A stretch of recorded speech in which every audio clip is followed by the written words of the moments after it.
అందరూ ఫంక్షన్లో హడావిడిగా ఉన్నారు. హరిత, వినోదులు బాబుకి 21 డేస్ ఫంక్షన్ బారసాల చేస్తున్నారు.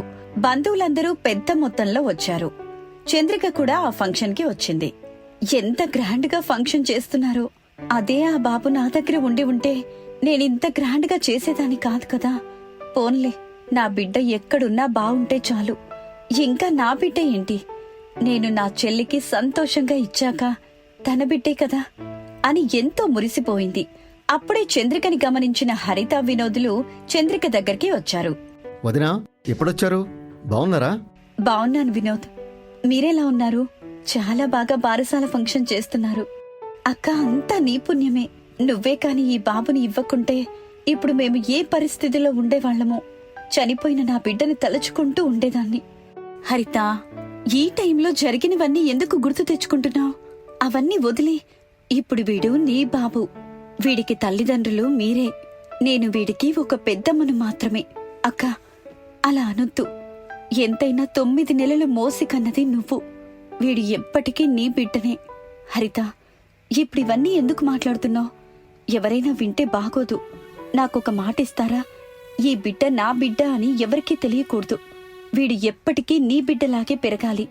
అలాగని మాటివ్వండి. అలాగే వదినా, తప్పకుండా. ఆ రోజు హాస్పిటల్కి వచ్చి హరిత పరిస్థితి తెలుసుకుని వీణ్ణి మాకిచ్చినందుకు, ఇలా ఈరోజు మాతో ఉన్నందుకు చాలా థ్యాంక్స్ వదినా. అక్క, ఇవాల్టి నుండి నువ్విక్కడే ఉండు. అప్పుడు నువ్వు కూడా బాబుని దగ్గరుండి చూసుకోవచ్చు. వద్దు హరిత, నేను మా బస్తీలోనే ఉంటాను. అక్క, ఆ చిన్న ఇంట్లో ఉండి కష్టాలు పడే కంటే ఇక్కడ ఉండి మాతో బాబుతో హాయిగా ఉండు. అవును వదినా, నేను ఎలాగో ఆఫీస్కి వెళ్తాను. హరిత ఒక్కటి బాబుని చూసుకోలేదు. అదే నువ్వు ఇక్కడే ఉంటే ఇద్దరు కలిసి బాబుని చూసుకోవచ్చు కదా. వద్దు వినోద్, కావాలంటే నేను రోజు వచ్చి వెళ్తాను. అక్క, నువ్వింకేం మాట్లాడుకు. నువ్విక్కడ ఉంటున్నావు అంతే. పంతులు గారు కూడా వచ్చారు. పద, ఫంక్షన్ స్టార్ట్ చేసే సమయం అయింది. వినోద్, పద, బాబుని ఉయ్యాలలో వేసే టైం అయింది అని ఇద్దరూ వెళ్లిపోయారు. అంతలోనే ఫంక్షన్కి వచ్చిన వినోద్ వాళ్ల బంధువు ఒక ఆవిడ, ఎవరమ్మా నువ్వు? మా వినోద్ వాళ్ళ చుట్టానివా లేక హరిత వాళ్ళ చుట్టానివా? నేను హరిత వాళ్ళ అక్కని. ఓహో, నువ్వేనా? పెళ్లి కాకుండానే గర్భవతి అయ్యింది. నీ గురించి అంతా నాకు తెలుసు. హరిత పెళ్లికి మీ ఇంటికొచ్చినప్పుడు మీ ఊరు వాళ్ళంతా నీ గురించే చెప్పారు. సడన్ గా ఏంటి ఇక్కడున్నావు? నిన్నెవరు పిలిచారు ఈ ఫంక్షన్ కి? చిచ్చి, నీలాంటి వాళ్ళని ఎందుకు పిలిచారో ఈ ఫంక్షన్ కి? మా చుట్టాలకి తెలిస్తే మా పరువు పోతుంది. ఫస్ట్ నువ్వు వెళ్ళిక్కడి నుంచి. నా వల్ల నా చెల్లి పరువు పోకూడదు. క్షమించండి, నేను వెళ్తాను. ఎవరి బుద్ధి వాళ్ళకి తెలిసుండాలి. ఒకరు చెప్తే గుర్తు రావడం కాదు. నేను చేసిందేంటో నాకు తెలుసు, కాని ఎవరికీ చెప్పలేను. మంచి చెడులు మనిషిని బట్టి మారిపోతాయి. అందుకే ఎవరికీ చెప్పకపోవడమే మంచిది అని అక్కడి నుంచి వెళ్లిపోతుంది చంద్రిక. కుమారి మాటలు విని అందరూ అక్కడికొచ్చారు. అంతలోనే మరో చుట్టమైన సీతమ్మ ముందుకొచ్చి, ఏమైంది కుమారి, అంత గట్టిగా కేకలు పెట్టావు? ఆ అమ్మాయి ఎవరో తెలుసా? హరిత వాళ్ళ అక్క. అదేనే, పెళ్లి కాకుండానే గర్భవతయ్యిందని వీళ్ల ఊరికి పెళ్లికి వెళ్ళినప్పుడు చెప్పారు కదా అక్కడ వాళ్ళు. ఇలాంటి వాళ్ళని ఎందుకు పిలిచారు ఫంక్షన్ కి? మన పరువు పోవడానికి కాకపోతే. ఊళ్ళో తెలిస్తే నలుగురు నానా రకాలుగా అనుకోరు? అలా ఒకరికొకరు పోగవడంతో గొడవ మరింత ఎక్కువయింది. అప్పటికి బాబుని ఉయ్యాలలో వేశారు. ఆ గుంపుని చూసిన హరిత, వినోదులు, వినోద్, అక్కడ చూసావా? ఏదో గొడవ అవుతున్నట్టుంది. అవును హరిత, వచ్చిన వాళ్ళకి బానే మర్యాదలు చేశామే, మరి ఎందుకు ఆ గొడవ? పద వెళ్ళి చూద్దాం అని ఇద్దరు కంగారుగా అక్కడికి వస్తారు. ఏమైంది కుమారత్త, అలా అరుస్తున్నావు? ఈ దిక్కుమాలిన దాన్ని మీరే పిలిచారా? మాటలు మంచిగా రానివ్వండి. తనెవరనుకుంటున్నారు? హరిత వాళ్ళ అక్క. ఆ విషయం మాకు తెలుసు వినోద్. పెళ్లి కాకుండానే ఇది గర్భవతయ్యింది. ఇలాంటి దాన్ని పిలిస్తే మన పరువేం కావాలి? పిన్ని, మాటలు జాగ్రత్తగా మాట్లాడండి. మా అక్క ఏ తప్పు చేసి ఉండదు అని అక్కని లోపలికి తీసుకొచ్చింది. చూసారా, ఫంక్షన్ కని పిలిచి ఎంత మర్యాదిస్తున్నారో. అత, ఏంటి అలా మాట్లాడుతున్నావు? సరే, ఈ గొడవ పక్కన పెట్టి తిందాం రండి. మీకోసమని చాలా రకాల వంటలు చేయించాను. వినోద్, ముందు ఈ గొడవ అయిపోని. చెప్పు చంద్రిక, నువ్వు తప్పు చేయలేదు అన్నావు కదా, మరి నిజమేంటో చెప్పు. అప్పుడు అందరికీ నిజం తెలుస్తుంది కదా. ఎంతమంది చెప్పమని అడిగినా చంద్రిక మౌనంగా ఏం మాట్లాడకుండా తనలో తాను ఏడుస్తూ ఉంటుంది. అవునక్క, నిజమేంటో అందరికీ చెప్పు. నువ్వు తప్పు చేయవనే నమ్మకం నాకుంది. ఏం జరిగిందో ఇప్పటికైనా చెప్పక్కా అని హరిత వినోదులు ఎంత బ్రతిమలాడినా చెప్పలేదు.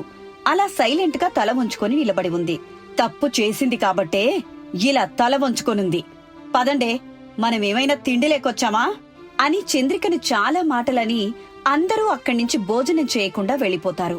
చంద్రిక మాత్రం వాళ్ళందరూ అన్న మాటలు విని చాలా బాధపడుతుంది. నా బ్రతుకేంటో నాకే అర్థం కావడం లేదు.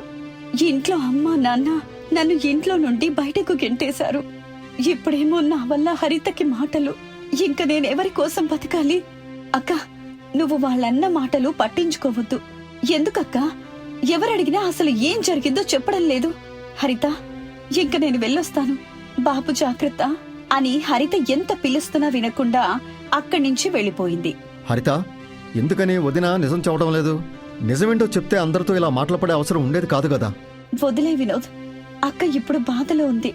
మనమే ఒకరోజు అక్క వాళ్ల బస్తీకి వెళ్లి నిజమేంటో తెలుసుకుందాం అని అక్కడి నుంచి వెళ్లిపోయారు. అలా రోజులు గడుస్తున్నాయి. ఒక రోజున వినోద్, హరిత చంద్రిక ఉండే బస్తీకి వెళ్తారు. చంద్రిక ఉండే ఇంటి దగ్గరికెళ్లి తలుపులు తడతారు.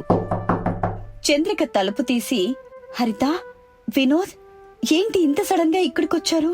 అదేం లేదక్కా, నువ్వు ఈ మధ్య బాబుని చూడ్డానికి కూడా మా ఇంటికి రావడం లేదు కదా. నువ్వు బాగా చూసుకుంటావన్న నమ్మకంతో రావడం లేదు హరిత, అంతే, ఇంకేం లేదు. అక్క, నువ్వెందుకు రావడం లేదో నాకు తెలుసులే. ఇప్పుడైనా ఏం జరిగిందో నిజం చెప్పక్కా. ఇప్పుడు నిజం చెప్పకపోతే నా మీద ఒట్టే అని హరిత చంద్రికతో ఒట్టు వేయించుకుంది. హరిత, మీరందరూ అనుకుంటున్నట్టు నేను పెళ్ళవక ముందు ప్రెగ్నెంట్ అవ్వలేదు. ఏంటక్కా, అర్థమవ్వలేదు, పూర్తిగా చెప్పు. నీకు అరవింద్ గుర్తున్నాడా? అదే మీ క్లాస్మేట్ కదా, ఎప్పుడూ నీ వెంట పడుతూ ఉంటాడు, తనే కదా? అతనే. అరవింద్ నేను చాలా రోజుల నుంచి ప్రేమించుకున్నాం. ఇంట్లో వాళ్ళు పెళ్లి గురించి మాట్లాడిన రోజు నేను అతనితో మాట్లాడాను. అప్పుడే అరవింద్ మనం పెళ్లి చేసుకుందాం, లేకపోతే మీ అమ్మ వేరే వాళ్ళకిచ్చి పెళ్లి చేస్తుంది అని చెప్పాడు. నేను కూడా ఇంట్లో అమ్మా నాన్నల గురించి ఆలోచించకుండా, ఎవ్వరికీ తెలియకుండా అర్ధరాత్రి గుళ్ళోకి వెళ్లి పెళ్లి చేసుకున్నాం. ఆ రోజు నుండి నేను నిన్ను కాలేజీలో వదిలిపెట్టి అరవింద్ వాళ్ళ ఇంటికి వెళ్లేదాన్ని. అలా పెళ్లి చేసుకున్న కొన్ని రోజులకే అరవింద్ నన్ను వదిలేసి ఎక్కడికో వెళ్లిపోయాడు. ఆ తర్వాత కొన్ని రోజులకే నేను ప్రెగ్నెంట్ అని తెలిసి ఇంటి నుండి గెంటేశారు. ఇది అసలు నిజం హరిత. ఎప్పటికీ అరవింద్ జాడ తెలీదు. నిజంగానే ప్రేమించాడా, లేకపోతే నన్ను మోసం చేయడానికి నా దగ్గర నటించాడా? ఇన్ని ప్రశ్నలకి నా దగ్గర సమాధానం లేదు. కాబట్టే ఎవరికి ఏ వివరణ ఇవ్వలేదు. అందుకే ఇన్నాళ్ళు మౌనంగా ఉన్నాను అని చెప్పేంత వరకు హరిత, వినోద్ నిశ్శబ్దంగా విన్నారు. వారి కళ్ళల్లో కన్నీళ్లు. ఇది నిజంగా చాలా బాధాకరం వదినా. నీ బాధని మేము అర్థం చేసుకోలేకపోయాం. అక్క, నువ్వు చేసింది తప్పు కాదు, కానీ ఇంట్లో ఒకసారి అమ్మని అడుగుండుంటే బాగుండేది. ఇప్పుడు చూడు, అరవింద్ నిన్ను ఎలా మోసం చేసి వెళ్ళిపోయాడో. ఏమో హరిత, అవన్నీ ఆలోచించలేదు. ఇప్పుడు మళ్ళీ అలాంటి తప్పు జరగకూడదనే నా బిడ్డను నేను ఒంటరిగా పెంచలేను అనిపించి మీ చేతుల్లోకి ఇచ్చాను. అక్క, నువ్వేం టెన్షన్ పడకు. బాబుని మేం బాగా చూసుకుంటాం. సరే పద, మనం మన ఇంటికి వెళ్దాం. ఇవ్వాల్టి నుంచి నువ్వు కూడా మాతో పాటు ఉండు. లేదు, నేనిక్కడే ఉంటాను, నాకిక్కడే బాగుంది. లేదక్కా, నువ్వు మాతోనే ఉండాలి, అంతే, పద వెళ్దాం అని బలవంతంగా చంద్రికను హరిత ఇంటికి తీసుకెళ్ళింది.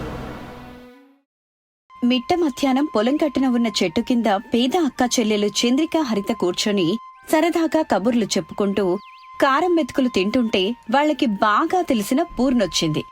ఏమిటే పూర్ణ, అన్నం తినకుండా ఇలా వచ్చావు? మా అమ్మ అన్నం పెట్టింది, కాని కూర పెట్టలేదే. మీరు కొంచెం కూర వేస్తే వెళ్ళి తింటా. 2 రోజుల నుంచి కూలీ పనులు లేక డబ్బులు ఎక్కడి నుంచి రాలేదు పూర్ణ. మేమే కారం మెతుకులు తింటున్నాం. ఏదైతే ఏముంది హరిత, కడుపు నిండాలి. కష్టం చేస్తే శక్తి రావాలి. నిజం చెప్పవే పూర్ణ, అన్నమైనా తెచ్చుకున్నావా లేదా? తెచ్చుకున్నానే. అమ్మ అన్నం పెట్టింది, కూర మర్చిపోయింది. మర్చిపోయిందని మా దగ్గర ఎందుకే అబద్ధాలాడతావు? మీ అమ్మ కూర వండలేదు, అన్నం వండింది కాబట్టి అన్నం పెట్టింది. కూర చేయలేదు కాబట్టి కూర పెట్టలేదు. అసలు కారణం చెప్పకుండా ఏదేదో మాట్లాడుతున్నావు. సరేలేవే, ఉప్పు కలిపిన కారం పెట్టు, బాగా ఆకలిగా ఉంది. చెల్లి, కొంచెం ఉప్పు కలిపిన కారం పెట్టు. వాళ్ల ముందున్న చిన్న డబ్బాని తెరిచి పూర్ణకి కొంచెం కారం పెట్టింది. ఈ కారానికి రెండింతల కారం ఇంటికొచ్చిన తర్వాత తీసుకొచ్చివ్వాలి. తప్పకుండా ఇస్తాను హరిత. మీ అక్కా చెల్లెల గురించి నాకు తెలుసు కదా. పూర్ణ అక్కడ్నించి వెళ్ళిపోయింది. మనమే పేదవాళ్లమనుకుంటే ఈ పూర్ణ మరీ పేదది చెల్లి. అవునక్కా, పిన్నిని అమ్మ అంటుంది. ఆ అమ్మ మాత్రం పూర్ణని సవతి కూతురుగానే చూస్తుంది. మాడిపోయిన మిగిలిపోయిన అన్నం కూరలు పెడుతుంది. ఏమోలే చెల్లి, ఎవరి పేదరికం వాళ్లది, ఎవరి కష్టం వాళ్లది. 2 రోజుల తర్వాత మనకు కూలి దొరికింది. చకచకా తినేసి పనికెళ్ళిపోదాం. సరే అక్కా. అక్క చెల్లెలు కారం మెతుకులు తింటుండగా యజమాని చిన్నయ్యొచ్చాడు. తినడం అయిపోయింది బాబుగారు, పనిలోకొస్తున్నాం. మీ ఇద్దరు కలిసి ఇంతవరకు చేసిన పని చాలుగానే ఈ డబ్బులు తీసుకుని తిరిగి మీ ఇంటికి వెళ్ళిపోండి. అక్కా చెల్లెళ్ళు ఆశ్చర్యంగా లేచి నిలబడ్డారు. డబ్బులు తీసుకుని వెళ్ళండి. చంద్రిక ఏం మాట్లాడకుండా ఆ డబ్బులు తీసుకుని లెక్క చూసింది. అదేంటి బాబు, సగం కూలీ డబ్బులు ఇచ్చారు? ఎంత చేస్తే అంతే కదా కూలి. మాట్లాడిన చాలుగానే ఇక్కడి నుంచి వెళ్ళండి. అది కాదు బాబుగారు, 2 రోజుల తర్వాత కూలి దొరికిందని ఇద్దరం ఎంతో సంతోషపడుతూ కూలికొచ్చాం. ఇప్పుడు ఇలా సగం పూట పనిచేసి సగం కూలి తీసుకుని పొమ్మంటే ఎలా బాబు? ఇలా చూడండి, కావాలంటే ఆ సగం కూలి డబ్బులు తీసుకుని వెళ్ళండి. ఆ డబ్బులు కూడా మీకు వద్దనుకుంటే తిరిగి ఇచ్చేసి వెళ్ళిపోండి. అక్కా చెల్లెలు ఏం మాట్లాడకుండా ఆ డబ్బులు తీసుకుని ఇంటి వైపు నడుస్తుంటారు. అక్కా, ఈ సగం కూలీ డబ్బులతో మనం బతికేదేలా? నేను అదే ఆలోచిస్తున్నాను చెల్లి. ఈ విషయం ఆ చిన్నయ్య బాబుగారు మనం కారం మెతుకులు తినకముందు చెప్పినా బావుండు. రాత్రికి ఆ కారం మెతుకులు తిని పడుకునేవాళ్ళం. అక్కా, ఇప్పుడు మనం ఇంటికి వెళ్లి చేసేది ఏం లేదు కదా? అవును చెల్లి, పని కోసం మనకు తెలిసిన వాళ్ళ దగ్గరికి వెళ్లి పనివ్వమని అడుగుదాం. ఈ సగం పూట వెళ్లి మనకు పనివ్వమని అడిగితే ఎవరిస్తారు చెప్పు? అడగకుండా ఉంటే పనులు మన దగ్గరికి రావు కదక్కా. సరే చెల్లి, నీ మాట కాదని నేనెందుకంటాను చెప్పు. వెళ్ళి అడుగుదాం పదా. అక్కా చెల్లెలు కలిసి అలా నడుచుకుంటూ పని కోసం వెతుకుతూ ఉంటారు. అలా సమయం గడుస్తూ ఉంటుంది. కాని అక్కా చెల్లెలకి పని ఎక్కడా దొరకదు. చీకటి పడుతూ ఉండగా అలసిపోయి ఇంటికొస్తారు. ఆకలిగా ఉండటంతో ఇంట్లోని గిన్నెలని చూశారు. ఖాళీగా కనిపించాయి. ఇద్దరూ నీళ్లు తాగారు. నన్ను మన్నించు చెల్లి. అక్కా, ఈరోజు కొత్తగా మాట్లాడుతున్నావు. నన్ను మన్నించమంటున్నావు. ఏం జరిగింది? ఎందుకలా మాట్లాడుతున్నావు? ఉన్న ఒక్కగానొక్క చెల్లివి. నీకు కడుపు నిండా 2 పూటల అన్నం పెట్టలేకపోతున్నాను. అది తలుచుకుంటేనే బాధగా ఉంటుంది. అక్కా, ఇంకెప్పుడు నాకు ఈ మన్నింపులు చెప్పకు. ఉంటే నువ్వు పెట్టవా ఏంటి? అంటూ గోడకున్న క్యాలెండర్ను చూసింది. ఒక తేదీ మీద గుండ్రంగా గీసుంటుంది. అక్కా, ఒకసారి క్యాలెండర్ని చూడు. చంద్రిక క్యాలెండర్ని చూసింది. గుండ్రంగా గీసిన తేదీ కనిపించింది. చెల్లి, ఆ తేదీ వరకు మనకు 5,000 కావాలి. అవునక్కా, అందుకే నేను నిన్ను క్యాలెండర్ చూడమని చెప్పింది. కాని చెల్లి, మనం 5,000 సంపాదించడానికి 5 రోజుల టైం మాత్రమే ఉంది. అవునక్కా, కాని 5 రోజుల్లో 5,000 సంపాదించడం ఎలా చెప్పు? ఇక నిద్ర పట్టదు చెల్లి. నాకు మాత్రం పడుతుందా అక్కా? గుండెల్లో దిగులు పట్టుకుంది. 5 రోజులు 5,000. వామ్మో, రోజుకు 1,000 రూపాయల పని చెయ్యాలి మనం. చెయ్యడానికి మనం సిద్ధంగా ఉన్నా మనకు పనిచ్చేవాళ్ళు కావాలి కదా చెల్లి. అక్క, ఏది ఏమైనా రేపు మనం పనికి అందరి దగ్గరికి వెళ్దాం. పని ఇవ్వమని అడుగుదాం. సరే చెల్లి. 5వ రోజున 5,000 లేకుంటే? హరిత ఏం మాట్లాడకుండా మంచంలో పడుకుంది. చంద్రిక మాత్రం పడుకోకుండా కావలసిన 5,000 గురించి ఆలోచిస్తూ ఉంటుంది. మరుసటి రోజున అక్కా చెల్లెలు కలిసి పని కోసం తిరుగుతూ ఉండగా కొబ్బరి తోటలో నిలబడి పనివాళ్ల కోసం చూస్తున్న గయ్యాలి సరోజమ్మ కనిపించింది. అక్క, కొబ్బరి తోటలో గయ్యాలి సరోజమ్మ పనివాళ్ల కోసం చూస్తున్నట్టుంది. వామ్మో చెల్లి, ఆ గయ్యాలి సరోజమ్మతో మనం గెలవలేం. అలా అనుకుంటే మనకు 5,000 ఎలా వస్తాయక్కా? ఈ రోజు ఇలా గడుస్తూనే ఉంది. ఇంకో 4 రోజులే ఉన్నాయి. మనకు 5,000 ఖచ్చితంగా కావాలి. సరే చెల్లి, ఇద్దరం వెళ్లి పని గురించి, మనకు కావలసిన 5,000 గురించి మాట్లాడదాం. ఇద్దరూ కలిసి సరోజమ్మ దగ్గరకొచ్చారు. ఏమిటే, అక్కా చెల్లెలు కలిసి నా తోటలోకొచ్చారు? అది అలా కాదు గయ్యాలత్తా. ఎవరే గయ్యాలి? గయ్యాలి అంటే కనుగుడ్లు తీసి గోలీలాడుకుంటాను. అత్తా, నువ్వు పని వాళ్ళ కోసం చూస్తున్నట్టున్నా? అవునే హరిత, అర్జెంటుగా కొబ్బరికాయలను దించాలి. ఇప్పుడు ట్రక్ వస్తుంది, లోడ్ ఎక్కించి పంపించాలి. అత్త, ఎంతమంది కూలీలు? కూలీ డబ్బులెంత? 2 కూలీలు. తోట మొత్తం కొయ్యాలి. 3000 ఇస్తాను. అత్త, తోట మొత్తం అంటున్నావు, పైగా 2 కూలీలు అంటున్నావు. కానీ కూలీ డబ్బులు సరిపోవత్తా, 5000 కావాలి. నీ అమ్మ కడుపు మాడా, పెద్దవాళ్లే నాతో మాట్లాడటానికి భయపడతారు. అలాంటిది నువ్వు నాతో నేనిచ్చే డబ్బులు సరిపోవడం లేదని చెప్పేంత పెద్దదానివయ్యావా? అలా కాదత్తా, పెద్దదానివి. పెద్ద మనసు చేసుకో. కొబ్బరికాయలు కోసేటప్పుడు ఎంత కష్టం ఉంటుందో నీకు తెలీదా చెప్పు? అర్థం చేసుకో అత్తా. ఎంత అర్థం చేసుకున్నా అంతకంటే ఎక్కువ డబ్బులు ఇవ్వలేను చంద్రిక. అలా కాదత్తా, కాయలు మాత్రం కోసినందుకే 3000 ఇస్తానని అంటున్నావా? ఎవరే మీరు? కాయలు కోయాలి, లోడ్ చెయ్యాలి, అప్పుడే కదా కూలీ డబ్బులు 3000 ఇచ్చేది. అలా అయితే మనకు గిట్టుబాటు కాదు. పద చెల్లి, అత్త మాట్లాడుకున్న వాళ్ళకి ఎక్కువ డబ్బులు ఇస్తానని ఎవరో చెప్పుంటారు. వాళ్లతో వెళ్లిపోయుంటారు. మనం మన ఇంటికి వెళ్దాం. ఏదో తెలిసిన అత్త కదా అని సహాయం చేద్దామని అనుకున్నాం. కానీ నువ్వు ఏమాత్రం కొంచెం కూడా పెంచడం లేదు.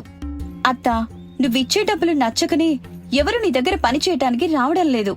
మేము కూడా పోతే మీకు మరింత ఇబ్బంది అవుతుంది. అసలే లోడ్ అంటున్నావు, అర్జెంట్ అంటున్నావు. సరోజమ్మ క్షణం పాటు ఆలోచించి, సరేలే అక్కా చెల్లెళ్ళు, మీరు కోరినట్టుగా 5000 మీకే ఇస్తాను. 3 రోజుల్లో తోట మొత్తం కొయ్యాలి. ఏ రోజున కోసిన కాయలు ఆ రోజున లోడ్ చేయాలి. ఒక్క కాయ మిగిలినా డబ్బులు రావు, గుర్తుపెట్టుకోండి. అలాగే అత్తా, ముందు 2000 ఇవ్వత్తా. సాయంత్రం పనయ్యాక ఇస్తాన్లే చంద్రిక, పని చేయండి. సరోజమ్మ తోటలో నిలబడి అక్కా చెల్లెళ్లను చూస్తూ ఉంటుంది. ఇద్దరు చెరొక కొబ్బరి చెట్టెక్కి కొబ్బరికాయలు కోయటం మొదలు పెడతారు. అలా సమయం గడుస్తూ ఉంటుంది. సరోజమ్మ చూస్తూ ఉండగానే అక్కా చెల్లెలు కొబ్బరికాయలను చకచకా కోస్తుంటారు. చీకటి పడుతుండగా ట్రక్ వచ్చింది. చకచకా ట్రక్లోకి వచ్చారు. అలా 3 రోజుల్లో కాయలను కోసి లోడ్స్ ఎక్కించారు. మొత్తం రాత్రి పగలు పనిచేసి 3 రోజుల్లో పని పూర్తి చేశారు. ఇదిగో మనం మాట్లాడుకున్నట్టుగా 5000 ఇస్తున్నాను. అక్కా చెల్లెలు సంతోషంగా ఆ డబ్బులను తీసుకుని రజనీకాంత్ గారు నటించిన కూలీ మూవీకి వెళ్లారు. థియేటర్ ఫుల్ గా ఉంది. ఇద్దరు కలిసి 4000 పెట్టి టికెట్స్ కొని మూవీకి వెళ్లారు. 3 గంటల తర్వాత థియేటర్ నుంచి బయటకొచ్చారు. కూలీ మూవీ పబ్లిక్ టాక్ కి వచ్చిన ఒక యూట్యూబ్ ఛానల్ మైకు పట్టుకుని అక్కా చెల్లెలని అడిగారు. హలో అండి, నమస్తే. కూలీ మూవీ ఎలా ఉంది? Super duper hit, bumper hit. Rajinikanth గారు భలే చేశారు. ఇలా ఈ వయసులో యాక్టింగ్ కానీ, డైలాగ్ చెప్పడం కానీ, స్టైల్ గా నవ్వడం కానీ, నడవడం ఏదైనా కానివ్వండి, అద్దిరింది. మేమిద్దరం అక్కా చెల్లెళ్ళం, చంద్రిక, హరిత. మాకు తెలివొచ్చినప్పటినుంచి మేము రజనీకాంత్ గారికి వీరాభిమానులం. వారి సినిమా ఉందంటే చాలు, ఆ తేదీని క్యాలెండర్లో రౌండ్ చేసుకుంటాం. ఇలా రిలీజ్ రోజున మొదటి ఆటలో మొదటిసారిగా మేం సినిమా చూడకుండా ఉండలేం. మేం పేదవాళ్లం కావచ్చు, కానీ రజనీకాంత్ గారి పట్ల చూపించే అభిమానానికి కాదు. కూలీ సినిమా మాత్రం సూపర్ హిట్ అని అక్కా చెల్లెలు అక్కడి నుంచి ఇంటికొస్తారు. గిన్నెలు ఖాళీ, సరుకులు లేవు. ఏం చేద్దామక్కా? ఏముంది చెల్లి, రాత్రి పగలు కష్టం చేసి మన అభిమాన హీరో రజనీకాంత్ సినిమా చూసేశాం. డబ్బుల్లేవు.